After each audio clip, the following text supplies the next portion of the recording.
Miks on nii, et loodusvaradest saadav tulu kuulub vähestele, kuid kulud tuleb kanda kogu ühiskonnal? 1968. aastal avaldas Jared Hardin ajakirjas Science artikli The Tragedy of the Commons, ühisvara tragöödia. Jared Hardin kirjutas selle artikli ajendatuna murest üha kasvava rahvaarvu pärast ning taastumatute loodusressursside nagu nafta, vask kasutamisest.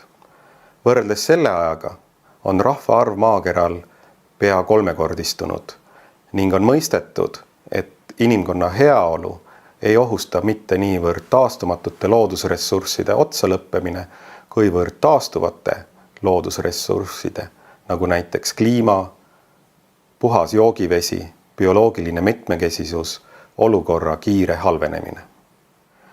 Fossiilsed kütused on teinud mitmed maad ja rahvad rikkaks. Samas nafta, kivisöe või ka meie enda põlevkivi kasutamisel tekkivad kasvuhoonegaasid on muutnud atmosfääri koostist sellisel määral, et see on esile kutsunud kliimamuutused ning selle tagajärjel kannatavad kõik maaelanikud. Selliselt edasi arutledes jõuaksime peagi tõdemuseni, et kõik loodusvarad on seotud ühisvaraga.